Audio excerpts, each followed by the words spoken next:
Hello and welcome to the Six Figure Creative Podcast. I'm your host, Brian Hood. If this is your first time listening to the show or watching the show on YouTube, first of all, hi, hey, hello, welcome. This podcast is for you if you are a freelancer who offers creative services and you want to earn more money from your creative skills without selling your soul. For my returning listeners, we are picking up from the topic we started last week on this new series called the Lead Generation Series. Last week, we talked about how if you're not fully booked with your ideal clients, lead generation should be something you take seriously.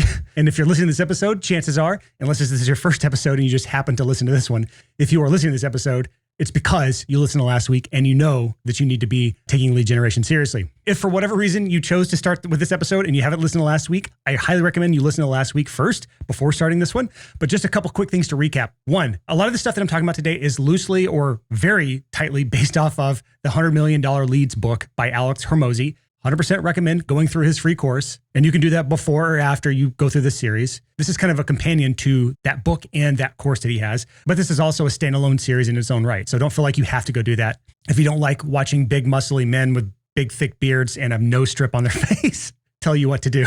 Instead, you can have me with my glasses and my very thin beard that I just trimmed up last week tell you what to do instead. So maybe I'm more your cup of tea. I don't know. So quick recap. A lead. What is a lead? It is just somebody that we can contact, right? And how do we get leads? We create something called a lead magnet.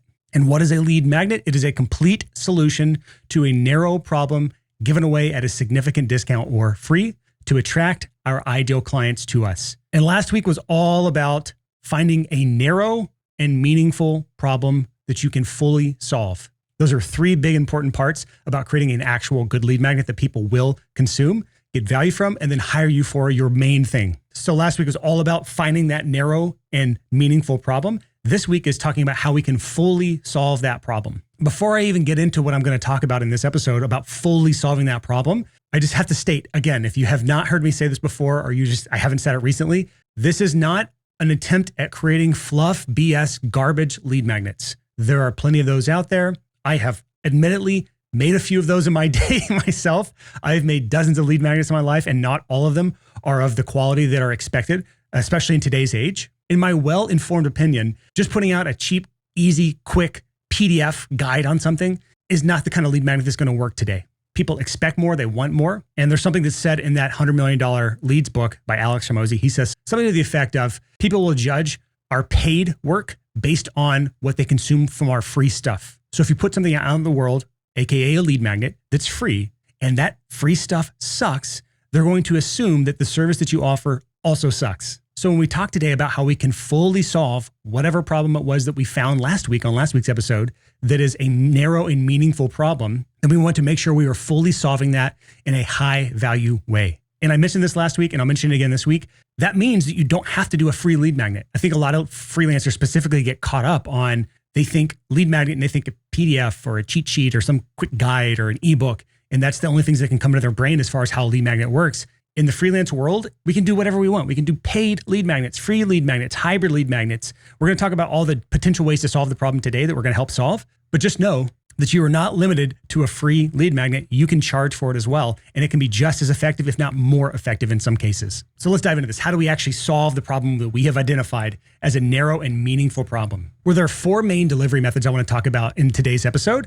And these are the main four ways that I know of as far as solving these problems. And I think this is actually one of the parts that's directly from $100 Million Leads. So I don't think I came up with all of these. I don't think he did either. But the first method is just information, or what we call info. The second is services. The third is a tool or a piece of software. And the fourth is a physical product or physical products.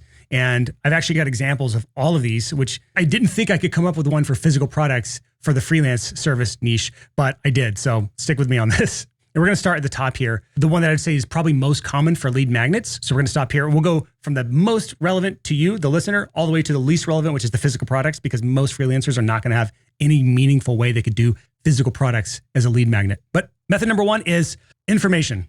We've identified that narrow and meaningful problem that we can fully solve, and we solve it via creating some piece of information that will solve that problem. So this could be formats like audio, video, it could be written word, like an ebook, and it can even be hybrid. Alex Hormozi actually says in his book that you want to deliver it in as many formats as possible. And he says that for his bestseller book, $100 Million Offers, it's actually split 1/3, 1/3, 1/3 between the physical book, and Kindle are lumped in with that, but the physical book, reading the words, It's split a third between that, a third for the audiobook, and then a third for the video course itself. He said it's an even split, and that's after hundreds of thousands of people have consumed his content. Hybrid seems to be the best if you're going to do an information solution, because every person likes to learn differently. Some people just prefer reading. Some people just prefer watching video. Some people just prefer listening to audio. But if you're going to use information to fully solve a narrow and meaningful problem, you've got to take a few things into account for this. The first is, how busy is your ideal client? Because I know freelancers that work directly with minimum wage workers. That's kind of where I came up from. I consider myself a blue collar freelancer. All my clients were people who worked at like Taco Bell. That was like my average client, because as a music producer in the heavy metal music scene, I was working with just broke bands.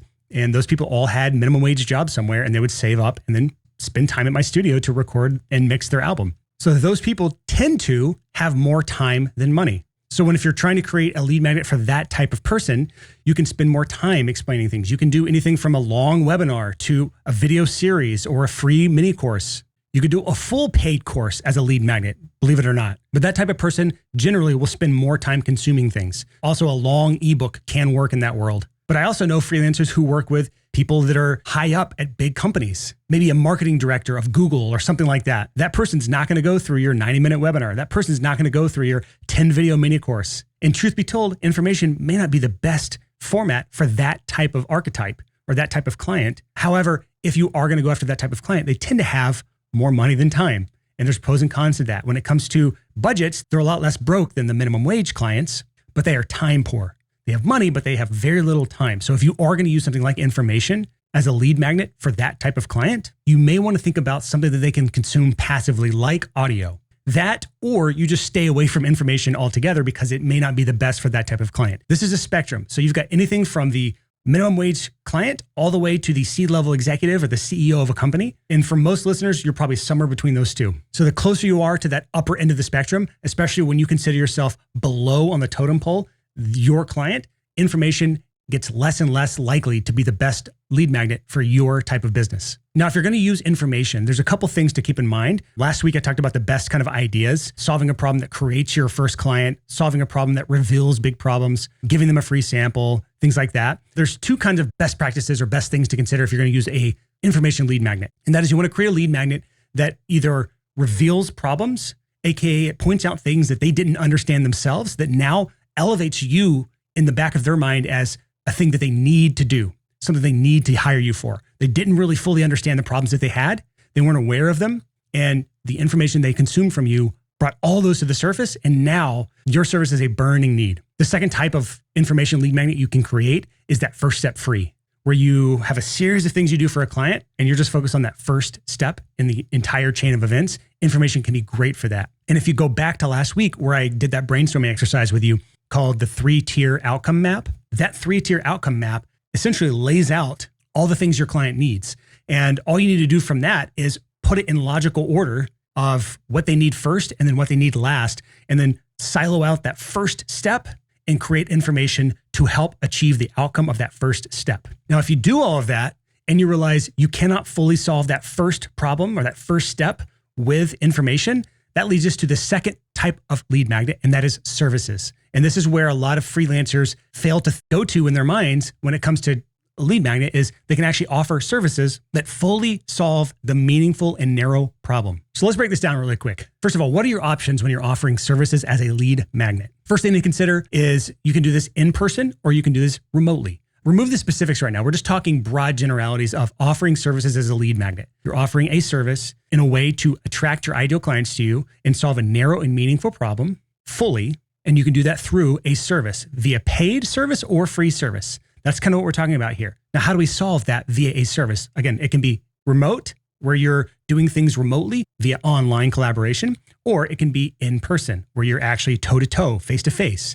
You can do things synchronously or asynchronously. What does that mean? Synchronously means you are tit for tat having a real-time collaboration together. So if you're in person, by definition, you have to be doing things synchronously. You have to show up at this time, at this place. You have to do things face-to-face or even remotely where you're on Zoom together. Synchronously just means at the same time. Asynchronously is a wonderfully powerful way to do services. And that is where your client does things on their own time, and then you do things on your own time. And you go back and forth asynchronously until all the things are done for that specific service to be completed. Every freelancer is going to be different. So you have to decide what makes the most sense between in-person versus remote, synchronous or asynchronous for your specific situation to solve your narrow and meaningful problem fully for your client. Now, there's another thing to consider when it comes to offering services as a lead magnet, and that is, are you going to fulfill on the service or is someone else going to fulfill on the service? Meaning you do it directly or you subcontract it. People don't think about this. If you're going to offer a service, you don't have to be the one that does it. Going back to my example last week where I talked about creating your own clients. If you're a music producer, to create your client has to have a song that is written that you can then produce. Go back to last week if you don't remember this, or if you remember this from last week, then you know what I'm talking about. So you're creating your own client by creating a song together, right? So that's offering songwriting as a service. Here's the thing. If you're a music producer and you either lack the songwriting skill or lack the desire to write with your clients, you can actually pair your ideal clients with songwriters. This is something I did with one of my clients. He was a music producer here in Nashville. We built a team of songwriters that he knows, likes, and trusts, people that are great in their genre, and he would pair them with his ideal clients to write music. And when he is the connector between those two people, he is naturally the person who comes to mind when it comes time to actually produce the music. I say all this to tell you this. You don't have to be the one who fulfills the services if you're offering a service as a lead magnet. Now, there's some important things to consider if you're going to go this route. We'll talk about the numbers behind that later on in this episode, but just I want your mind to be open to this so that you don't feel like you're the one doing all the services all the time for lead generation. So let's talk about the most logical thing you can offer as a service as a freelancer, and that is the free sample. I see this a lot in the audio space, people offering free test masters if you're a mastering engineer, free test mixes if you're a mixing engineer. It's essentially giving them a taste. You also see this in other industries like the massage industry. You'll see them offer your first massage for $25 or X dollars off your first massage. That's essentially a lead magnet. They're giving you a free taste or a discounted taste in this case of what the full service would be like. And then on the back end, they're going to sell you a package of something. It could be 10 massages. It could be a monthly massage. Treat yourself every month to 3 massages for X dollars a month. But the test project can be free or it can be paid. If it's free, generally speaking, it's one of those things where you're offering the service, but they don't get to keep the deliverable.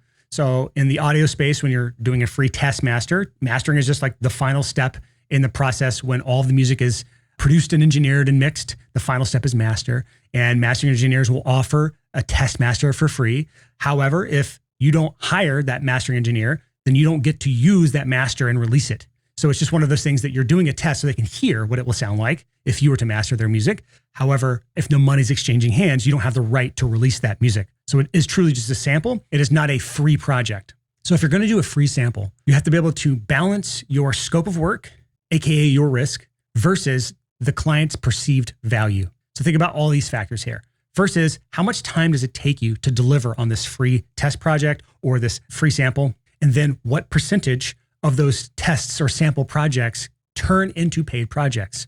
So if I do 10 samples or 10 test projects in a week, and I convert 2 of those to paid projects, I have a 20% conversion rate from lead magnet to client. So once you know these things, then you have to do what's called a blended analysis, which sounds horrible, but it's basically how many hours did you work total on the 10 free sample projects? How many hours did you work total on the 2 paid projects that you gained from that? And how many dollars did you earn on the 2 paid projects? And if you were actually getting paid for the test projects or the free samples, how much did you make from all of that as well? And you put those into 2 buckets. How much time for the entire week? How much money for the entire week? And that gives you your blended average. That's a very important number because now if you're doing free work or discounted work, and a means to get paid work, we have to take that into account as essentially our marketing budget because the free work or the discounted work is unpaid or grossly underpaid work that we're doing. So you have to be able to balance this into your blended dollar per hour average. And nobody likes doing math on a podcast, so I'm not going to try to give you math examples. Matter of fact, we should probably have a rule of no public math. But this is where it can be difficult if you don't have a brain for this sort of stuff to make a service your lead magnet because you're going to get yourself killed out there offering too many free projects or too much discounted work, and you don't understand your conversions on the back end and how much those clients are worth for the rest of the year and how much time it's going to take you to gain a client. If you don't factor all these things in, you're going to get eaten alive and you're going to be making pennies on the dollar instead of what you think you're making. So if none of this made sense to you, go listen to all that again and try to figure out what does it take for you to get a paid project and how does it all blend together as your blended dollar per hour. This can work really well if it's a relatively quick test sample or sample project and a very long engagement for a client on the back end, meaning the client lifetime value is a lot. So in the example I gave you, we just talked about 10 free test projects in a week. You gain 2 of those as clients.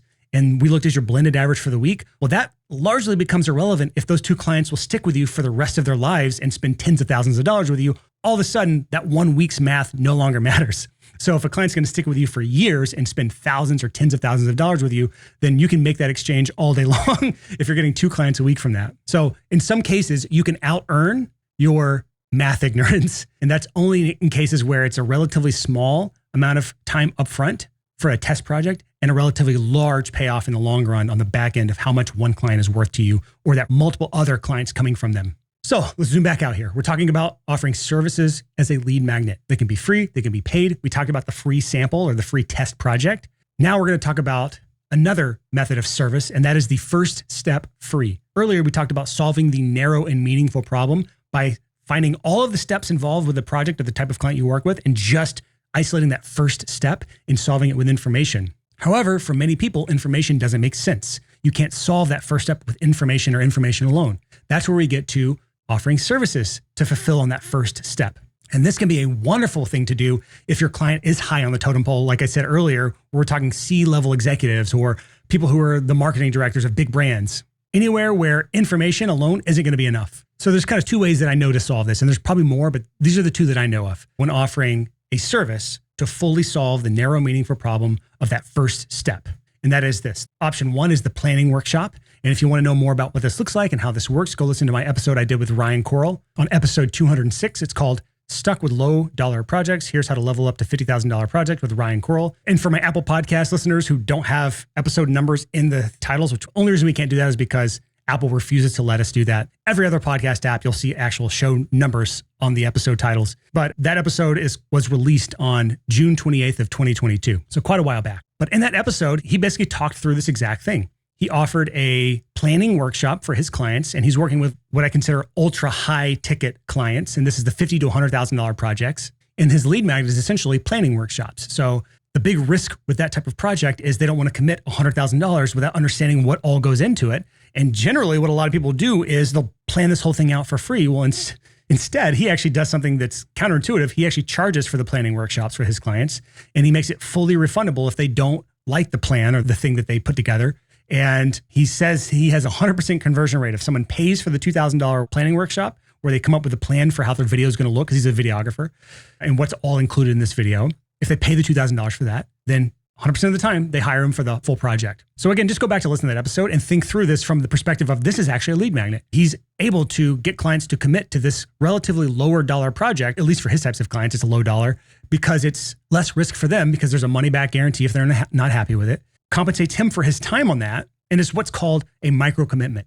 They're committing $2,000 for a smaller paid project that will vastly increase the likelihood of that $2,000 project turning into a $100,000 project because they've already put up some money. If someone has no skin in the game, the likelihood that they're going to ever pay you $50,000 to $100,000 is little to nothing. So by making them pay a relatively small amount of money, a modest amount of money in their standards, these are multi-million-dollar companies, they are making a micro commitment to what is the next step, the bigger commitment. And they're solving that first step in the project, which is just making a plan for what the project's going to actually include.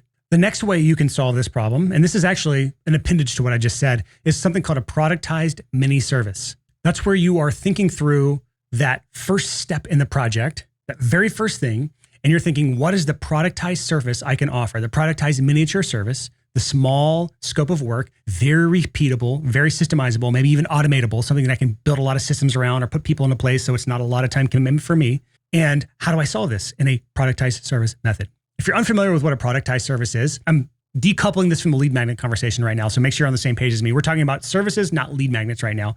A productized service is just basically selling a service as if it's a product. And you're able to sell the service like a product because it is a full solution to something sold as a flat rate. If you want to see a lot of examples of this, generally speaking, if you go to Fiverr, a lot of those services on Fiverr are productized services. Now, that's not the best place to go look for how I can find profitable productized services, but it is a place to look at how a productized service is sold. It is a little square on the page, and it's someone saying, I will edit your podcast episode for $25 or whatever. And so I am buying that service as if it is a product. I'm putting it in my cart and I'm checking out, I'm sending my files, and that person is going to edit the episode, send it back for my approval, and I'm going to say, yes, that was great. That's a productized service. The opposite of that is something where There are a million variables involved. Every single project is a unique and special snowflake. Very hard to systemize, very hard to productize. You can't just say, here's a thing in a box, buy it. So now that's a productized service. We're now coming back to the lead magnet conversation. So if you think about the productized service box method, where we are solving this narrow and meaningful problem via a miniature or smaller contained productized service where the service must be contained within this box, this is a perfectly viable way to solve a problem via a service. So those are the first two delivery methods when it comes to solving the narrow and meaningful problem fully. The first is information. So creating audio, video, written word, some sort of hybrid of the two, which by the way, if you get my client acquisition toolkit at sixfigurecreative.com/toolkit, that is an example of information that is offered in kind of a hybrid format. There's no audio. It's not audio only, but it is video and written word combined together into a toolkit. Now, just to be critical of myself, does that solve a narrow and meaningful problem? I would argue that client acquisition is actually not a narrow problem. Very meaningful, but not narrow. So I don't believe that that guide fully solves your client acquisition problems, but I will say it probably gets you further than you would on your own. So there's a lot I can do to improve that specific lead magnet. But if you want to see it, just go to sixfigurecreative.com/toolkit. And that toolkit has brought us over 10,000 leads. So it is proven to attract the right people. I now need to think through how I can narrow that down and fully solve a narrow and meaningful problem. But anyways, that's information. That's a way to create a lead magnet. The next is services. So offering a service, whether it's a free sample or the first step's free in some way. The third method for solving this narrow and meaningful problem fully is by offering some sort of tool. So this could be a spreadsheet. This could be a software. This is more and more difficult the further we get down this list. So I'm going to spend less and less time with this, but I will talk about this. One example is I have a client who is a soundproofing specialist. He comes from the music production world, and I was helping him with his client acquisition efforts for his music production studio. But then I realized that he had this whole other skill set and had built this whole other brand in the soundproofing niche. And it was actually, in my opinion, a better opportunity for him to pursue. And it's done really well for himself in that niche. As a matter of fact, if you go back to episode 274 called Dare to Suck, Why You Make More Money When You're Bad at Things, that came out September 19th of this year, he's actually the one that I talked about from that episode. And just to clarify, he doesn't suck, especially at soundproofing. He sucked at something else, which was sales, until he became good at it. He sucked for long enough to become good at it. Spoiler alert, but go listen to the episode. It's an awesome episode. But anyways, an example of a lead magnet for someone like him is a soundproofing cost calculator.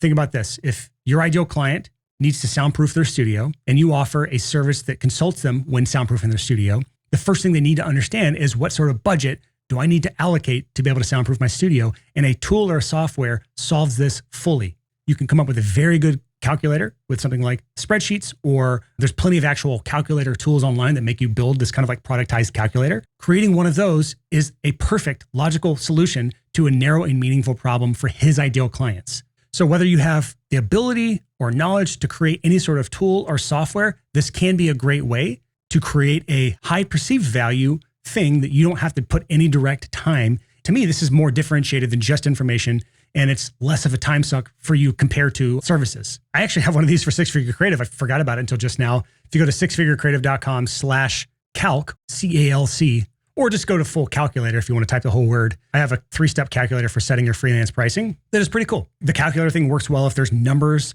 or projections or budgets involved that people have to figure out and calculate, or any sort of math that needs to be done. But also there are people who have free apps that are essentially just for lead generation. But again, this is more complex than the other two, in my opinion. So I'm gonna move on, but just let your mind open to that. And if something comes there, feel free to email me, brian@sixfigurecreative.com. But just keep your mind open to the idea of maybe a tool or a software or a calculator that could be a lead magnet. And then if you want to run something by me, I'm happy to give you my thoughts on this. Just email me, podcast@sixfigurecreative.com, and I'll take a look at it.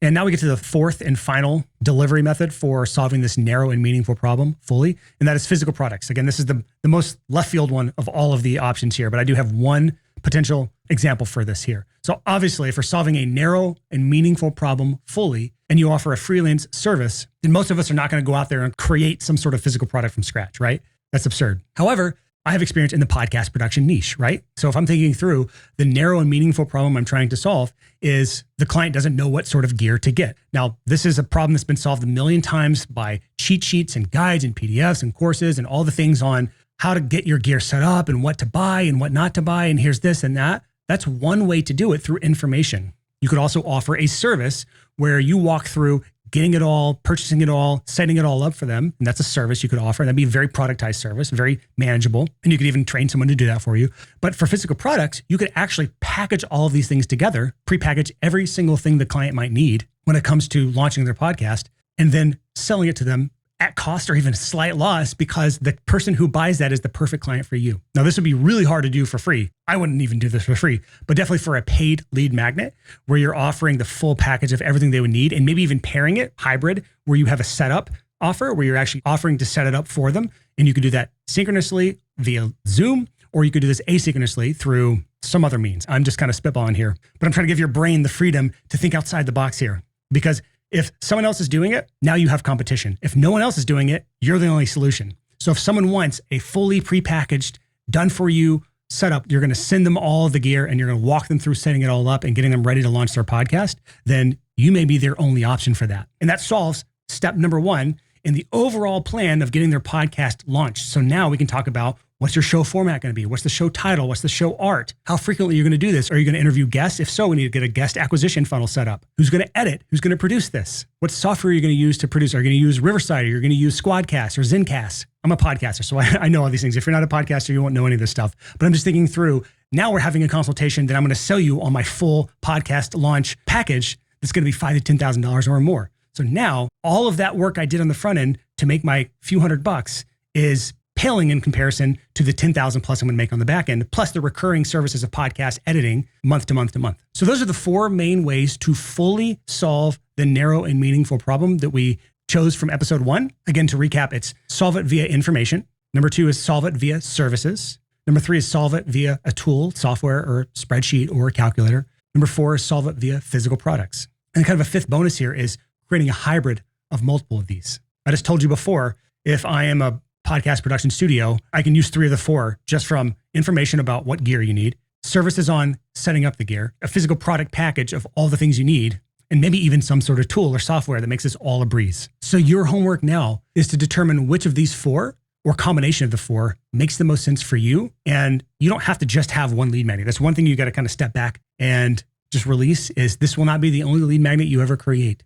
But it is important that you have a lead magnet because as Alex Hormozi says, his word is gold when it comes to marketing, in my opinion. And I've seen in my own experiences that it is cheaper to acquire a client by offering lead magnets than it is by just offering services.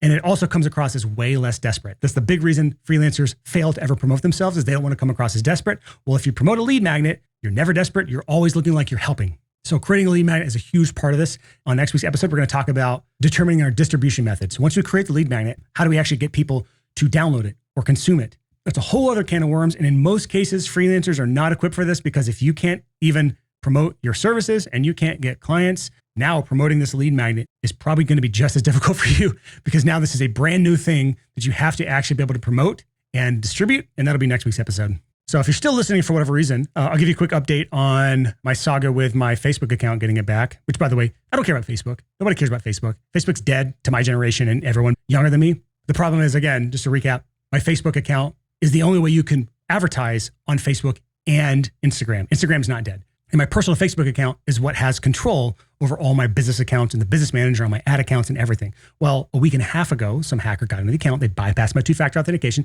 They got around my 25-character randomized password. I think I've narrowed it down to something called session hijacking or cookie hacking. Something like that is how they got in and bypassed it. That's the best that I can come up with from my research. Fun update this week. The hackers are still in the account. They've gained access to my ads account and they launched one ad. They spent $3,000 on it in a matter of hours.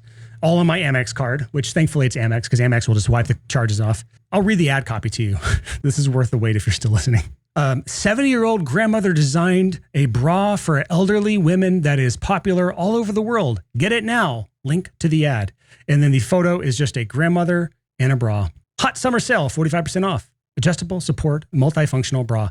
Sponsored post on the Six Figure Creatives Facebook account. That is an ad that ran for maybe just a couple hours before it was taken down. They spent thousands of dollars and that was my update for the week. So the reason I haven't gained back access to my account is because there's no way to talk to a human being.